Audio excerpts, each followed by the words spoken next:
Pessoal, boa noite. Eu não nego para vocês que se eu soubesse que eu ia ter uma câmera na frente, eu teria penteado o cabelo, né? Vocês sabem que a doutrina espírita, ela reforça muito os nossos vínculos. Essa mensagem que foi lida sobre separação me faz lembrar de uma mensagem que minha mãe escreveu, primeira mensagem que ela transmitiu por psicografia para os filhos. E ela falava que nada separa o que um amor verdadeiro une. Eu não nego para vocês que foi tempo que eu convivi com aquela mulher a quem dedico o mais profundo amor filial, conquistado por ela, não foi natural. Eu me senti mais próximo do amor divino. Eu acho que existe no nosso universo, se nós passarmos ali na avenida, existe uma placa com 10 princípios da doutrina espírita. Deus, inteligência suprema, primeva, causa primária de todas as coisas.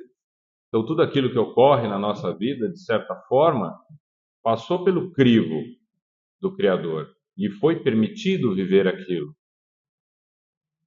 Mas abaixo de Deus, eu acho que o amor mais puro e sincero que pode existir é daquela que nos recebeu no ventre. O assunto da noite, falar sobre amor, falar da conversa que Jesus teve com os fariseus 2000 anos depois, sendo que o Novo Testamento foi tão manipulado, tão transformado por interesses dos mais variados, é muito difícil. Mas quando a gente lembra, quando eu lembro daquela pessoa que recebeu nos braços um espírito de um suicida, um espírito que carregava na alma um nível de revolta contra tudo, contra todos. Fazia 15 anos que eu me encontrava em planos muito profundos depois da minha última existência. Eu vejo a transformação que aquela mulher imprimiu. Eu acredito, gente, no poder transformador dessa palavra amor. Eu vou mostrar para vocês, ao longo da nossa conversa da noite, exemplos do que o amor pode fazer.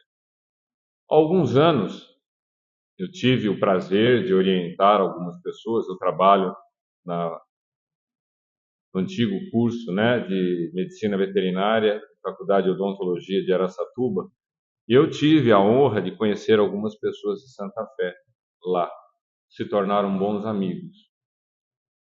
Quando eu volto para essa cidade, eu olho para trás e vejo quanta coisa a vida pode nos ensinar.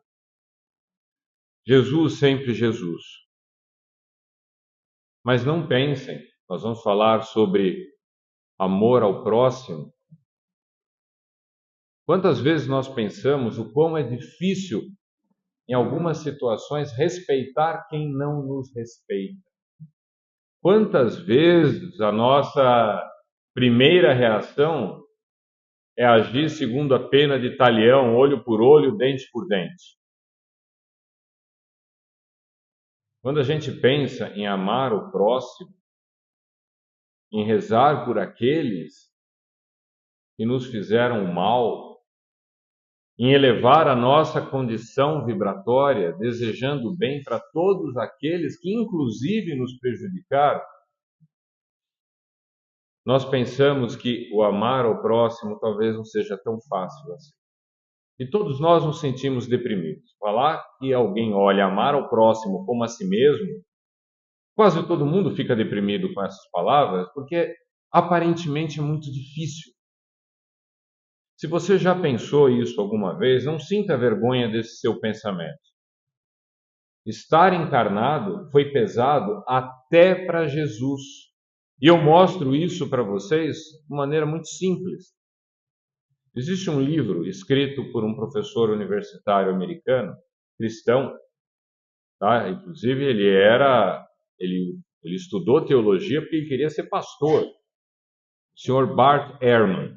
E o nome do livro é O que Jesus disse e não disse e por quê.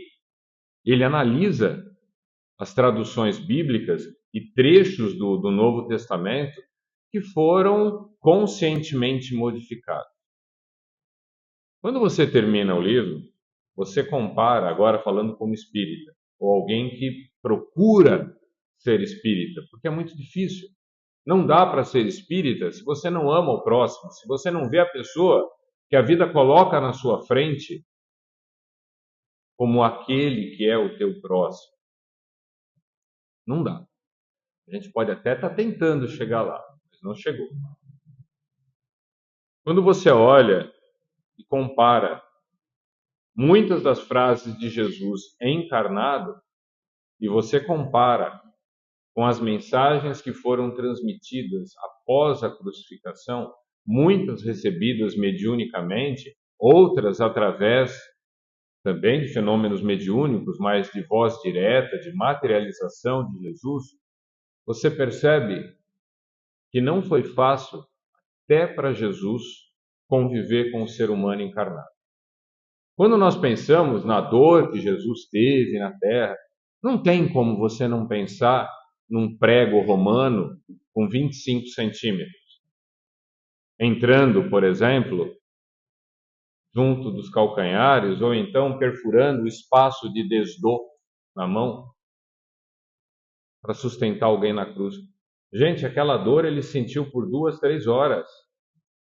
Existe uma dor muito mais profunda do que essa, que ele sentiu por décadas. A dor da incompreensão. Uma semana antes de Jesus ser crucificado, a mãe de 2 dos apóstolos pediram para que ele, quando se tornasse o rei do reino de Deus na terra, que ele colocasse um filho à esquerda e outro à direita. Ninguém entendia a filosofia de meu reino não é deste mundo. Jesus veio para, basicamente, a mensagem de Jesus era para falar do reino de Deus na terra. No Evangelho de Lucas, ele fala que o reino de Deus está dentro de vós. No Evangelho de João, ele coloca vós sois deuses. E hoje nós vamos discutir um pouquinho da relação que existe entre esse amor ao próximo e a presença do Criador dentro de nós. Antes de mais nada, irmãos, acordem. Não tenham medo das sombras que estão ao teu redor. Elas não podem nada contra vocês. As sombras que devem, sim, alertar a nossa essência, nos fazer pensar 2 vezes, essa sombra habita dentro de nós. Ela reflete quem nós somos. Vocês acham que nós estamos numa casa espírita porque o espiritismo vai te ensinar isso aqui? Qual que é o objetivo de você estudar na quarta-feira, você estudar no domingo? Qual que é o objetivo da gente estar conversando aqui? A doutrina espírita, ela vem iluminar um caminho da consciência livre. Ela vem chamar você para ser o condutor da sua vida. O espírita, ele não pode ser vítima, vitimismo eterno. Acontece algo errado, a culpa é de não sei quem. Ué, é por causa dessa postura nossa que nós vivemos num mundo de expiação e provas. Qual que é a característica mais proeminente do mundo em regeneração? É a responsabilidade. Não é a bondade dos seus habitantes. Ou vocês acham que nós vamos desencarnar agora e daqui 100 anos, 150 anos, quando reencarnarmos, seremos bons? porque estaremos num mundo em regeneração. Esqueçam, nós somos herdeiros do nosso passado e construtores do nosso futuro. A doutrina espírita nos chama à responsabilidade da condução da nossa vida. Eu perguntava para minha mãe, que tinha uma mediunidade límpida, maravilhosa, por que ela tinha aquele dom? Imagina, uma enfermeira com uma mediunidade a ponto de estar conversando com a equipe espiritual durante a cirurgia, dela chegar para o médico e falar, olha, cuidado que pode acontecer isso, e a pessoa já se preparar. Não é que podia acontecer, ela já tinha visto acontecer, ela alertava o cirurgião encarnado para ele se preparar para aquilo. Quantas vezes o diagnóstico de enfermidades foram sussurrados no ouvido dela e ela sugeriu que determinados exames fossem solicitados. Aí um dia eu perguntei para ela, por que isso? Por que você recebeu esse dom, mãe? Ou como eu a chamava, Muti. Ela virou para mim e falou, a mediunidade me foi passada para que eu pudesse enxergar o meu eu, para que eu pudesse entender as coisas que a vida colocaria na minha jornada e com resignação. Eu não posso falar para vocês de aspectos pessoais da jornada dela na Terra, porque eu acredito que 50% não acreditaria. E os outros 50% falariam, nossa, que sorte, venceu isso tudo. Gente, a doutrina espírita nos proíbe de estabelecer julgamento de qualquer natureza. De qualquer natureza. Mas só para falar o papel do amor, eu diria para vocês que foi aquele amor tão próximo que me recebeu num ventre, que me fez sentir vontade de estar respirando. O amor divino permitiu, por misericórdia, que um espírito profundamente endividado pudesse estar olhando para vocês hoje. Esse mesmo princípio te trouxe para cá, te colocou filhos, te colocou netos. Toda encarnação também tem um aspecto missionário. E a principal missão de cada um de nós é transformar o próprio eu, é renascer amanhã. Nós não precisamos desencarnar para renascer. Renascer é uma escolha de cada um, mudar a maneira de pensar. E se você tiver dúvidas sobre o caminho a seguir, pense nessa palavra aqui. Ela é a única força capaz de transformar os corações mais endurecidos. Leiam um livro chamado A Face Oculta da Medicina. Eu terminei recentemente.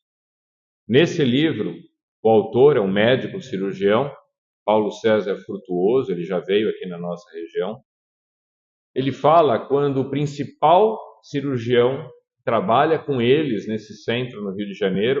Esse médico, ele trabalha materializado, muitas vezes. O nome fantasia dele, Frederick von Stein. Esse nome não é real, é que nem André Luiz.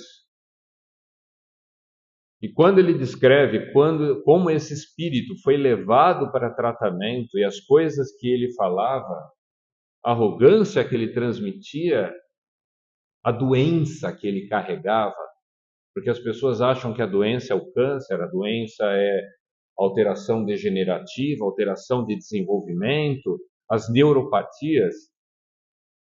As maiores doenças que nós carregamos estão ligadas ao orgulho, ao egoísmo e à agressividade. Eu garanto isso para vocês, porque era isso que o vaso transbordava abundantemente. E antes de pensar, por que eu estou falando essas palavras? Porque é importante para mim escutá-las. Porque o único jeito de você mudar a si mesmo é você sentir necessidade disso. Vou mostrar alguns casos para vocês da própria obra do Chico, do poder transformador desse amor. Essa passagem do Evangelho, do nosso Evangelho, capítulo 11, os fariseus perguntam a Jesus como as leis divinas e todos os profetas poderiam ser resumidos em mandamentos muito simples. E Jesus coloca amar a Deus sobre todas as coisas. Isso é algo que o judeu, ele, independente da vertente do judaísmo, isso é levado muito a sério até hoje. E amar ao próximo como a si mesmo. E Jesus deixa claro que amar ao próximo como a si mesmo não deixa de ser uma manifestação da lei maior, amar a Deus. Porque todos nós, temos dentro de nós uma centelha divina que emana do Criador. Fazer o bem ao próximo é trazer o próprio Criador para perto de alguém que está passando por sérias necessidades. Vocês sabem que existem, até hoje, eu acho isso muito feio, mas até hoje existem vertentes cristãs que falam que se Deus gostar de você de fato, Ele te dá uma vida produtiva, Ele te dá uma vida longa, muitos filhos e riqueza. Nós vivemos hoje o câncer do Evangelho da prosperidade. Liga a televisão que você vai ver isso. Se você der tanto para a igreja, desafie Deus. Eu dou tanto e Ele vai te devolver tanto. Vocês nunca viram isso? O Evangelho da prosperidade. Meus irmãos, Deus, nosso Pai, nosso Criador, Ele não cria privilégios. Jesus, o espírito mais evoluído que encarnou na nossa espécie, que privilégio que ele teve? Qual foi o privilégio? Viveu 30 e poucos anos no meio de pessoas que não entendiam o que ele falava. Pregou o amor e recebeu o quê? Vocês viram na mensagem que foi lida que nós não devemos esperar do próximo aquilo que o próximo não tem condições de nos dar. Jesus sabia que nós não estávamos em condições, muitas vezes, de entender aquelas palavras. Vamos discutir um pouquinho o que é esse amor ao próximo. Existe uma outra derivação desse amor ao próximo, é uma chamada lei positiva, em que pede que você faça ao próximo o que você deseja que o próximo faça a você. Tanto Mateus quanto Lucas abordam esse tema. E todo mundo acha que são palavras de Jesus, que motivam atitudes como essa. Eu conheci aqui em Santa Fé um rapaz que saía daqui, ia para São José do Rio Preto, trabalhava com crianças com câncer, num centro de oncologia pediátrica, como um doutor do riso. Você olhava para aquele menino, aquele universitário que sinceramente estudava com muita dificuldade. Gente, aquele olhar, aquele sorriso, ele curava. E querendo ou não, você começa a perceber o quanto muitas vezes você é doente. Como que os nossos preconceitos se manifestam no dia a dia. Aquele menino falava para a gente que crianças muito próximas do desencarne, quando ele brincava de bola, quando ele contava piadas, as crianças riam. As crianças tinham uma vontade de viver absurda.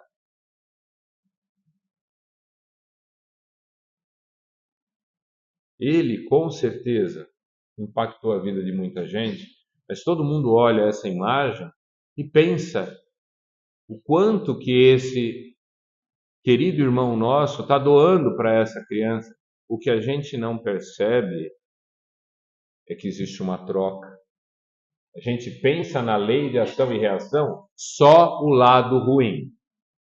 Eu lembro da minha avózinha, A minha avó lia livro espírita assim: a primeira metade a pessoa fazia o mal para todo mundo.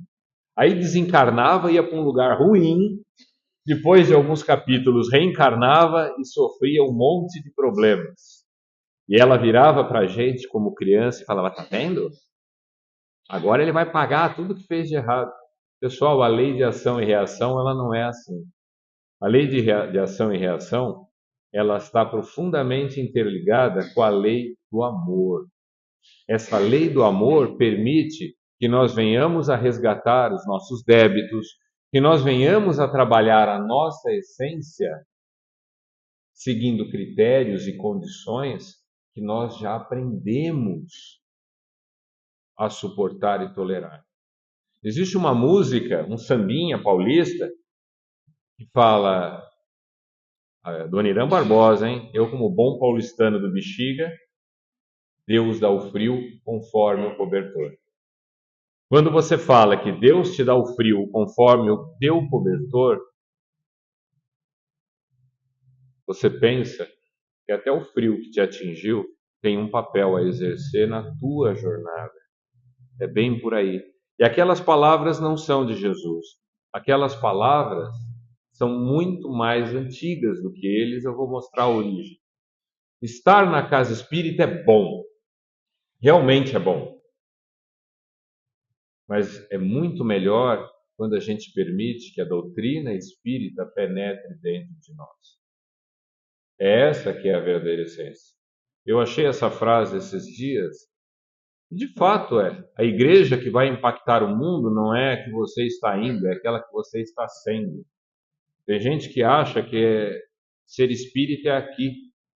A gente deveria agir como bons espíritas, como filhos de Deus, já estaria muito bom, em todos os lugares que a gente frequenta. Muitas vezes falamos, esses dias, recentemente, uma colega falava que ela não podia acreditar na existência de um Deus bom no meio de tanta miséria. Como que você vai explicar que nós somos co-criadores desse mundo e tudo que nos acontece aqui tem um papel extremamente importante na nossa reeducação?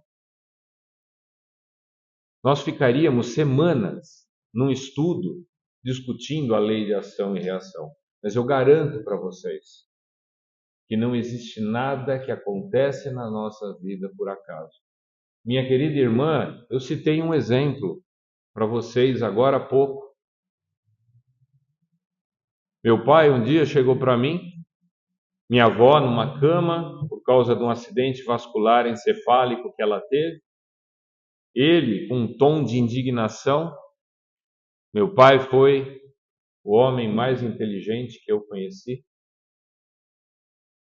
brilhante. Ele virou para mim e falou assim: o que sua avó está aprendendo? Você que acredita que a vida é uma escola, o que sua avó está aprendendo? Eu dou comida para ela, mas ela não tem fome. Eu dou água, mas ela não demonstra sede. Ela não vive, ela vegeta. Num tom de indignação, se ele pudesse jogar essas palavras na fisionomia de toda a espiritualidade da Terra, ele faria.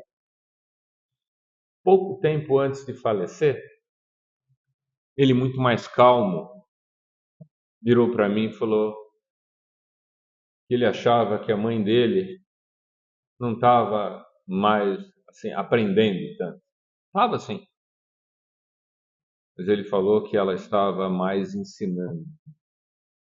Ela ensinou os vínculos que nos unem. Meu pai, ele pôde cuidar da mãe dele por 4 anos.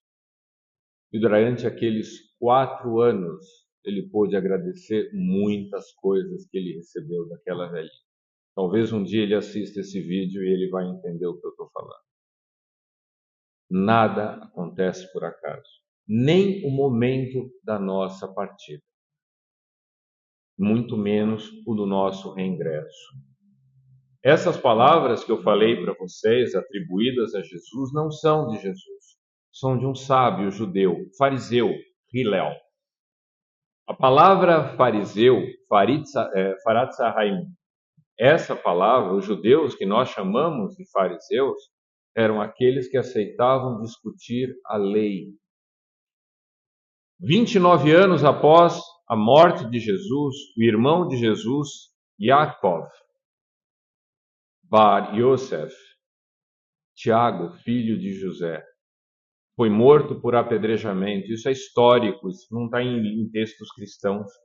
Está num livro chamado Antiguidades Judaicas e num outro livro chamado A Guerra dos Judeus, escrito por um judeu chamado Flávio Joséfos, ou Yosef ben Matias, José, filho de Mateus, e ele descreve como foi a morte de Tiago, irmão daquele chamado Jesus. Sabem quem defendeu Tiago? Os fariseus. Se vocês conhecessem a cultura do meu povo, porque minha família é de origem judaica, vocês entenderiam que quando nós falamos em alto e bom tom contra uma atitude, nós não falamos dos outros, nós falamos daquilo que acontece aqui dentro. Um palestrante espírita manifesta indignação diante da postura que muitas vezes os espíritas adotam. Eu falei para vocês do Evangelho da Prosperidade, não é? Que muitas pessoas acham que se o indivíduo frequenta uma igreja, está ficando rico, aquilo ocorre porque Deus o ama a mais do que aos outros. Está errado. Mas nós temos a nossa versão do Evangelho da Prosperidade. É quando você vê uma pessoa muitas vezes sofrendo agruras das mais terríveis e um espírita vira para o outro e fala assim: meu Deus, o que essa pessoa fez na vida passada para estar merecendo isso hoje? Estender a mão em auxílio, ninguém estende. Mas comentar as dores do outro, todo mundo faz. Vocês querem ver a nossa verdadeira natureza? Uma vez assistindo uma palestra, o palestrante falou uma coisa, falou que espírita não compra lugar no paraíso. Ele negocia uma redenção no umbral. Ele negocia o resgate. Eu trabalhei 20 anos na casa espírita, eu não posso ficar muito tempo no umbral, não, gente. Por favor. Pessoal, o umbral, ele não está lá fora, o umbral está aqui dentro. Quando nós desencarnamos, nós retornamos para a esfera que representa aquilo que nós mais amamos e cultivamos dentro de nós. Porque todos nós merecemos um ambiente que nos completa, que nos representa. E o grande problema do desencarne é que após o desencarne somem as nossas ilusões e a gente fica diante de nós mesmos. E o Chico Xavier, ele contava, está num livro do Adelino da Silveira, um grande amigo dele, acho que daqui de Mirassol. Ele fala que tinha um senhor no centro espírita, o amigo aqui acabou, eu não lembrava do nome, mas um amigo aqui acabou de me lembrar que o nome era Jorge. Esse senhor com retardamento mental, um senhor paupérrimo, dormia numa rede, na varanda de uma casa minúscula, cuidando de 3 crianças. Ele chegava no centro muito mal vestido, ele chegava no centro com um cheiro forte, porque ele não tinha água na casa para tomar banho. Todo mundo abraçava, todo mundo cumprimentava esse senhor na frente do Chico, porque todo mundo sabia que o Chico gostava dele. Mas não foram incomuns as vezes em que, quando o Chico virava o rosto, as pessoas limpavam a mão. E esse comentário que eu fiz aqui, o que será que o Jorge fez na outra vida? Analfabeto, problemas mentais, paupérrimo. Vira e mexe, o Jorge chegava com marcas de agressão. E um determinado dia o Jorge não apareceu. E os comentários começaram a rodar dentro da casa. Aí o Chico, incomodado, pegou e decidiu fazer uma explanação. E ele disse que aquele espírito que todo mundo achava que tinha cometido erros grosseiros, aquele espírito tinha recebido junto do seu lar, porque onde nós vivemos, aqui e lá, é o nosso lar. Sempre estamos em casa. Jesus chegou para aquele espírito e convidou que aquele espírito ascendesse a uma esfera muito superior à nossa, onde ele exerceria um determinado trabalho espiritual. E diz que esse espírito caiu em prantos, porque ele não se achava digno do trabalho, ele não se sentia suficientemente humilde para exercer aquele trabalho. E ele pediu, e Jesus autorizou, que ele passasse nessa jornada terrena tudo aquilo que viesse a desafiar aquilo que nós, humanos, chamamos de humildade. Ele veio nas piores condições possíveis e venceu isso tudo. E o Chico virou para eles e falou que o Jorge não estava ali naquele momento porque ele tinha desencarnado. E quem veio fazer a separação derradeira do corpo perispiritual do Jorge tinha sido o próprio Jesus. Então vocês imaginam, você pensando no que o outro fez de errado, quando na verdade era uma existência de provação. Ele veio provar para si mesmo de que ele estava à altura do desafio que lhe havia sido proposto. Isso me faz lembrar de uma outra colocação evangélica que está também nessa mensagem que nos foi entregue. Nenhum de nós tem direito de julgar aqueles que a vida coloca à nossa frente. Existe um outro ditado popular que fala que a gente não deveria julgar o outro antes de comer um grande saco de sal, não é? Só que depois de você comer um grande saco de sal perto da pessoa, você não consegue mais criticar, você ficou amigo. Vocês sabem que muitos daqueles que hoje mais nos amam foram nossos obsessores no passado e foram aqueles que nós também obsidiamos no passado. E Léo coloca: o que for odioso para ti, não faças a teu próximo. Isso aqui é 100 anos mais velho de Jesus. E Léo é avô de um rabino que na época em que Jesus caminhou sobre a terra foi extremamente importante para o movimento cristão. E Léo é avô de Gamaliel, que aparece no Atos dos Apóstolos. Nós criamos uma sociedade centrada dentro de nós. Muitos falam de nós, todos talvez, em algum momento da sua jornada, nós falamos do amor ao próximo, desde que ninguém esteja muito próximo. Nós criamos graus de proximidade. Nós muitas vezes agimos de forma animalesca. Na casa espírita, nós não estamos caminhando para a angelitude, não, viu? Desculpe desiludir alguns irmãos, mas a casa espírita não nos está transformando em anjo, ela está removendo a nossa animalidade. Nós estamos nos tornando mais homens e mulheres conscientes, que entendem melhor o seu papel. Até a angelitude temos um caminho enorme. Nós sempre pensamos em deixar um mundo melhor para os nossos filhos. Uma criatura geralmente arrogante, mal educada, agressiva, porque é assim que muitas vezes nós educamos, uma concorrência desenfreada. A criança vai mal na escola, coitado do professor, pai e mãe vai lá tirar satisfação. Ou eu estou errado, gente? 35 anos dando aula, vocês acham que eu não encontrei gente de todo tipo?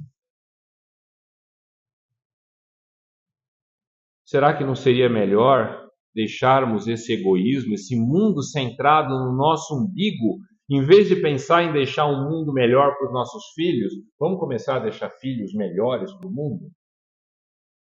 Porque o mundo em regeneração não vai ser o mundo que vai receber Jesus, uma nova encarnação. Fica tranquilo. Não são os grandes avatares que hoje vêm para transformar o nosso mundo. São as pequenas atitudes das pessoas comuns que abriram os olhos para a realidade. Isso é muito importante. A lei de ação e reação está bem clara, ilustrada. Esse pai chorando diante do nome do filho morto num atentado terrorista, nos Estados Unidos, em 2001, no 11 de setembro. Ele chora a perda do filho, e aqui um filho recebendo uma bandeira diante do caixão do pai. O pai dele morreu se vingando da morte do filho dele. A violência, ela volta, ela retorna, e da forma mais educativa possível. Porque o principal motivo para estarmos aqui é exatamente reeducar a nossa alma. Jesus diz que o escândalo nos educa, mas ai daquele através do qual o escândalo vem para o nosso plano. Nós temos que quebrar essa relação odiosa. Esse livro de Emmanuel, falando sobre o perdão, eu entendo que às vezes você abraçar, você tratar de forma amorosa uma pessoa que já te prejudicou tantas vezes, no nosso mundo, eu sei que é muito difícil, mas Meimei fala, o amigo está soprando aqui, olha, estou muito contente com ele, depois vou perguntar quem é o companheiro, mas Meimei fala que se amar o próximo pode parecer algo ainda tão distante, a jornada tem um começo, e o começo é o respeito. O respeito ao próximo é a primeira etapa do amor a esse próximo. Porque ele permite que você reconheça que aquela pessoa compartilha da mesma essência que você tem dentro de si. Emmanuel, nesse livro, ele comenta a respeito do papel do perdão e da tolerância como alavancas de sustentação da nossa paz interior. E aí você começa a entender por que eu falei que era importante para um filho poder cuidar da mãe num derradeiro momento de despedida, porque a nossa jornada aqui começa exatamente com elas cuidando de nós, e muitas vezes isso não é fácil. Nós vivemos, meus irmãos, envoltos nos nossos próprios pensamentos. Dedicar ao próximo o que temos de melhor faz com que o ar que você respira seja melhor. Faz com que as energias com as quais você vai interagir fiquem melhores. Aquele espírito que eu citei para vocês, Frederick von Stein, que o senhor Paulo César Frutuoso descreve no livro, como sendo um médico alemão, ele virava para as pessoas e falava: vocês sabem com quem vocês estão falando? Falava isso em alemão, que era traduzido através de um trabalhador da casa que era iugoslavo e conseguia transmitir a mensagem, super carregado, sentindo as dores do ferimento que levou ao desencarne. Vocês sabem qual foi a maior alegria desse irmão nosso? Quando ele percebeu que estava desencarnado. E ele percebeu que cada um de nós trazia dentro de si algo semelhante àquilo que ele via dentro dele. A primeira mensagem que que foi recebido, no final, ele vira e fala Deutschland über alles. E o autor do livro tentou dizer que era o início de uma frase em que ele agradecia a Deus. Não. Deutschland über alles é o começo de uma das estrofes do hino alemão, o Deutschlandlied. Terrível. Isso foi banido depois da Segunda Guerra. Um ano depois, ele volta na casa e ele agradece a todos. Ele agradece àqueles que suportaram a agressividade dele. 10 anos depois, esse espírito assume as cirurgias espirituais da casa, sob orientação de um frei e de um cirurgião com mais conhecimento que ele. O trabalho transforma a gente. O respeito, o trabalho em prol do próximo nos educa. E lembrem-se, nós respiramos do ar que nós compartilhamos com o mundo. E não é só por aí. Isso é o universo inteiro. A matéria mental, a matéria astral interage conosco, altera o nosso corpo perispiritual. e vai alterar as nossas disposições biológicas em existências futuras. Os nossos pensamentos, esse aqui é um pesquisador japonês, em que ele congelou água, aqui no caso uma água pura de nascente de rio, aqui diante de uma oração falava de gratidão, aqui usando uma água de rio poluído, e aqui palavras agressivas sendo proferidas, todas na mesma altura, tá? Diante da água congelando. E ele percebia que quando os sentimentos que eram utilizados no ambiente eram nobres, até as formas dos cristais de gelo eram mais belos. Vocês sabem qual que é a fisionomia mais linda que existe? A fisionomia de alguém feliz, de alguém livre, sendo que a liberdade espiritual ela é conquista do espírito, da compreensão que ele já tem da própria realidade dele. E isso começa com a gente parando de culpar o mundo pelos nossos próprios problemas. Emmanuel fala que chegou a hora, gente, tá? De entender que quando nós prejudicamos alguém, nós também somos afetados. Os irmãos que fazem desencarnados e encarnados que se prezam atividades obsessoras sofrem muitas vezes muito mais do que as próprias, entre aspas, vítimas dos processos obsessivos. E nesse mundo da responsabilidade que cresce, muitas vezes a necessidade de transformação vem através dos sentimentos como a culpa, o remorso. Foi isso que me trouxe para a casa espírita. Foi isso que levou o Frederick von Stein para aquela casa espírita como desencarnado. Foi isso que trouxe o Ellerson para cá. Mas depois que você começa, você entende que a jornada é para frente, deixa isso aqui do lado e vai transformar o mundo que te envolve.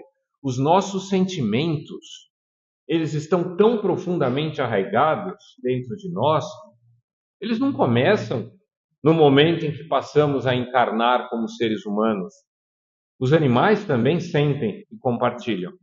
Vocês não conhecem um cão que ficou semanas, meses ou anos visitando o seu antigo amigo, entre aspas, dono, que faleceu no meio do caminho? Vocês conhecem, vocês conseguem entender o sentimento dessa elefante diante da mãe? Os animais sentem isso também. Então a tristeza, a alegria, às vezes a incompreensão que brota em nós, às vezes até a revolta, tudo isso faz parte do nosso crescimento e transformação. O final dessa jornada é termos compreensão plena do universo espiritual. Até que isso ocorra, é importante que venhamos a desenvolver um sentimento de resignação. Aquilo que não me for possível compreender o porquê, que pelo menos o meu espírito consiga se calar dentro de mim e trabalhar na transformação dessa realidade. A resignação é super importante, mas esse amor, esse afeto, esse carinho existe até em outras espécies animais. Emmanuel fala que chegou o tempo da iniciativa própria, gente. Nós não podemos esperar que aconteça. Aliás, existe uma música que falava: quem sabe faz a hora, não espera acontecer. É isso que a doutrina espírita coloca no nosso colo. Vamos começar para que daqui a algum tempo possamos nos reconhecer como próximos.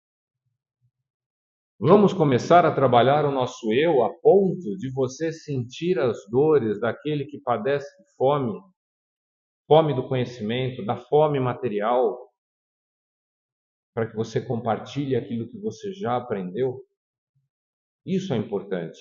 Nós estamos aqui para compartilhar o pouquinho que nós aprendemos uns com os outros e aprender tudo isso, esse mundo que ainda nos falta, mas precisamos ter iniciativa. Eu acho bonito as pessoas falarem: Jesus disse. Conhecereis a verdade, ela vos libertará. Gente, a verdade não vem pelo correio, até porque o correio anda atrasando. Não é a Shopee e nem o Mercado Livre que vai mandar a verdade na sua casa. A verdade, ela é fruto da busca de cada um de nós. Buscar, entender, compreender o mundo é extremamente importante. Todos nós passamos na nossa vida por experiências de provação, de expiação. Qual a diferença entre elas?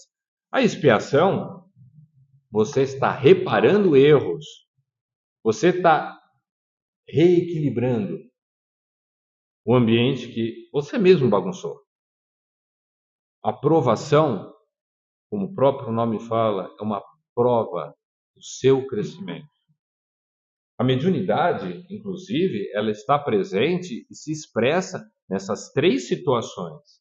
Lembrem que eu falei? Minha mãe teria dito que a mediunidade dela é para que ela entendesse o porquê e não se revoltasse? Exatamente.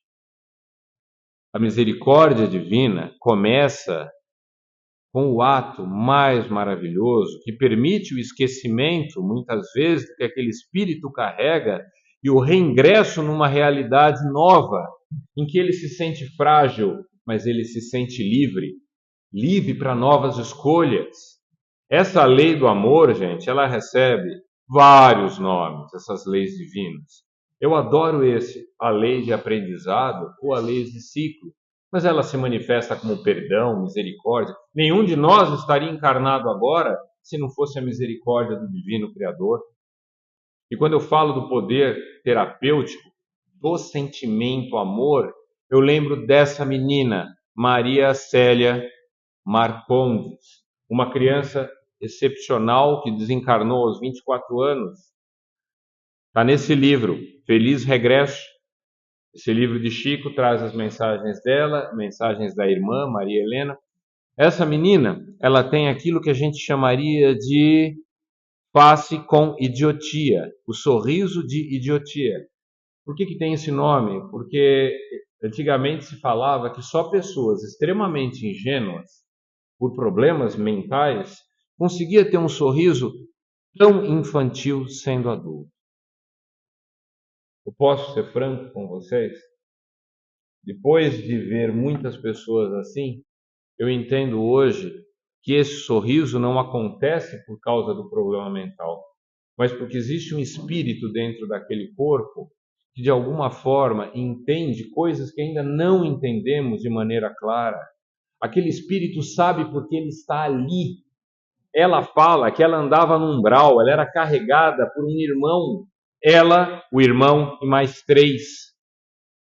Os amigos vinham das esferas mais elevadas e explicavam para eles que logo encontrariam um ninho num tronco vigoroso.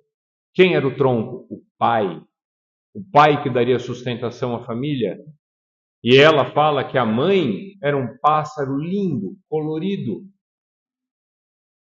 Foi o amor ela era mais velha, ela foi a primeira a reencarnar.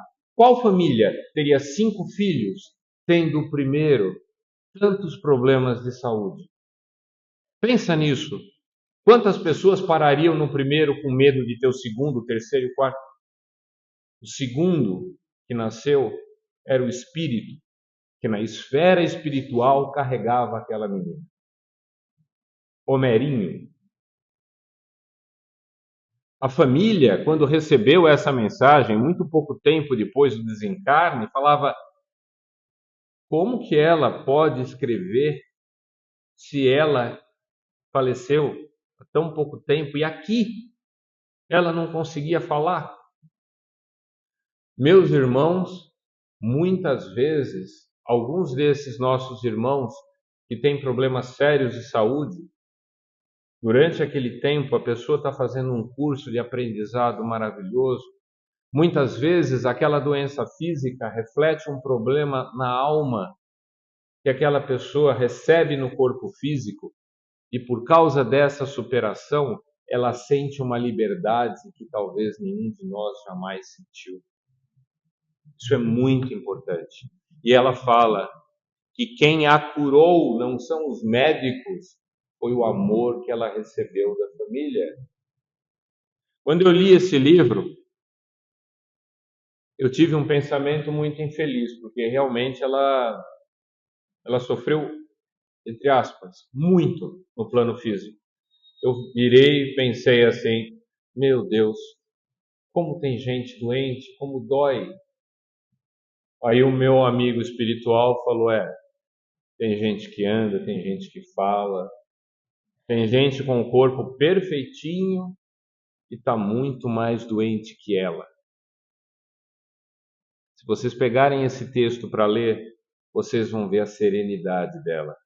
Quantas pessoas não carregam a arrogância, a agressividade de maneira tão intensa dentro de si, que isso não permite que elas interajam de forma amorosa e pacífica com ninguém. É uma lição que a gente tem. É que a história dela, ela fala da mãe, do pai, dos irmãos. Muita gente vê essa lei de ação e reação, a lei de amor, como sendo muitas vezes, entre aspas, cruel. Lê o livro há 2000 anos, aqui é a sua primeira edição, e depois, 50 anos depois, e pensa no Emmanuel, um grande senador romano, que depois, numa existência seguinte, vem como escravo. E no começo do livro há 2000 anos, Emmanuel tem um sonho, em que ele vê o avô, o bisavô dele, que teria cometido crimes terríveis. E ele era esse personagem também, o senador Públio Lentulus Cornelius Zura, personagem muito importante da história de Roma, a revolta catilina.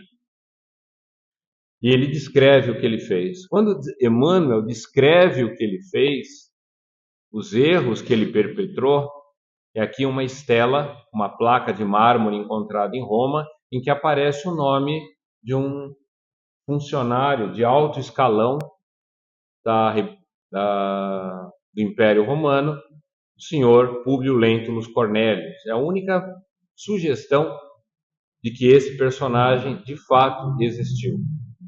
E, no entanto, as pessoas pensam que ele vem como escravo 50 anos depois para pagar os seus erros.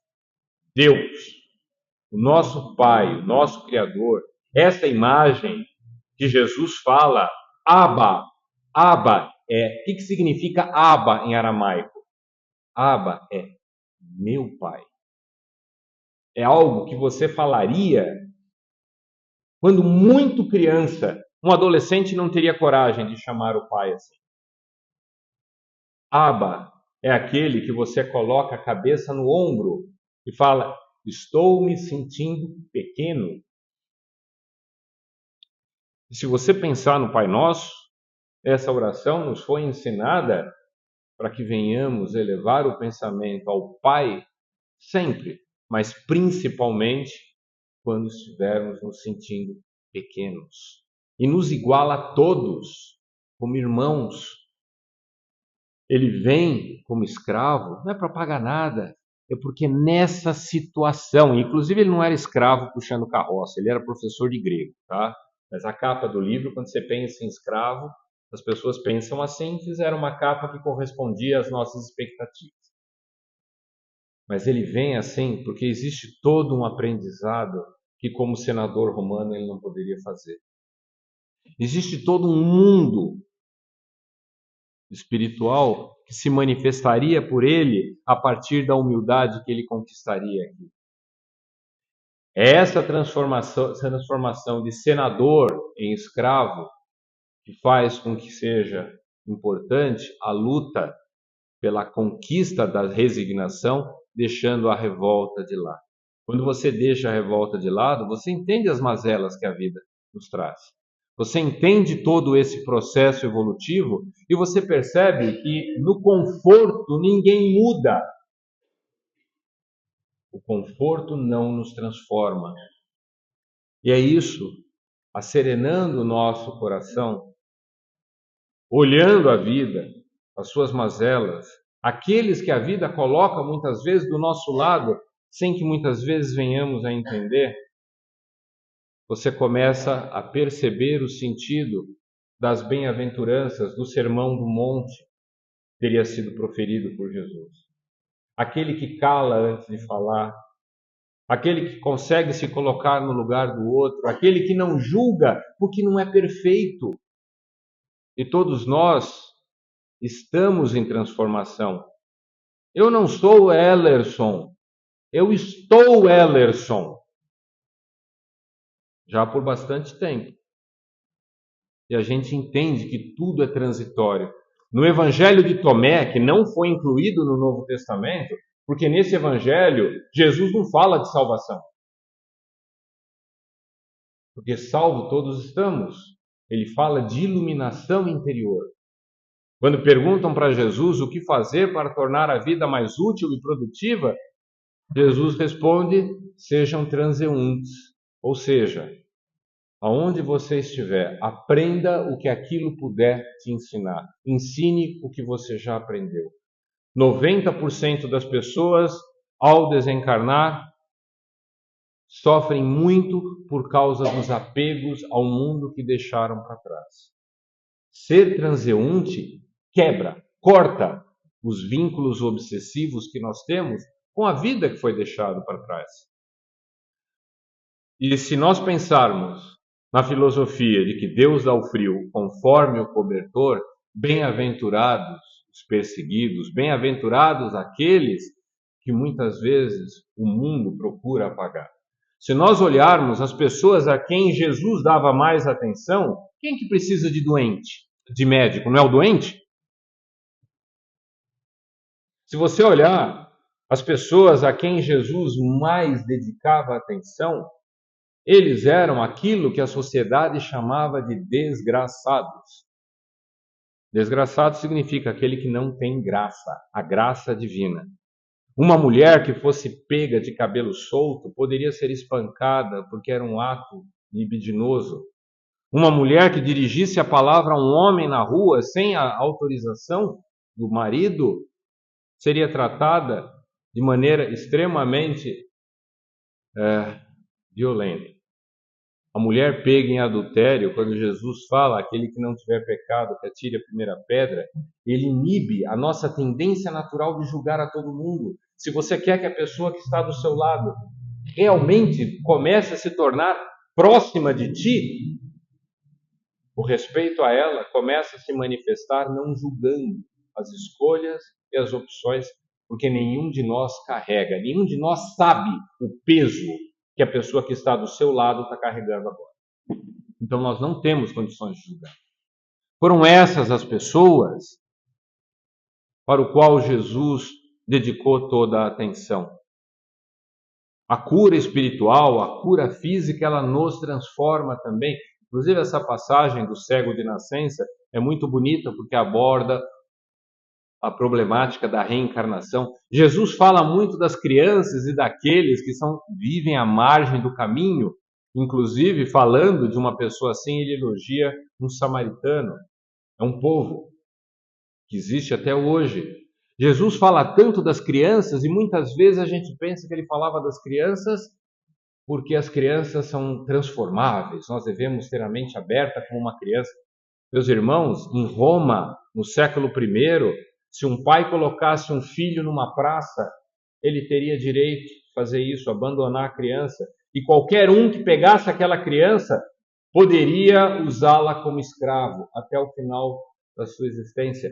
Que valor tinha uma criança no Império Romano? Nenhum! E antes de vocês pensarem que os romanos eram cruéis, saibam que onde entrava Roma, entrava ordem. Os romanos proibiram as mulheres de sacrificarem mais do que um filho. Quando você proíbe elas de sacrificarem aos deuses mais de um filho, significa que existia o hábito, sim, de algumas pessoas terem crianças e venderem para sacrifícios humanos. Isso ocorria em Cartago. Isso é real. Essa é a história da nossa humanidade. E muitos de nós estivemos lá. Jesus trata com importância porque a nossa sociedade preconceituosa não dava valor nenhum para eles. Jesus mostra que esse amor ao próximo deve estar presente quando aquele que tem mais condições serve a todos os outros. Nós desvirtuamos a palavra liderança. O líder mostra o caminho, o líder segue, o líder é exemplo. Ele não é o dono do poder.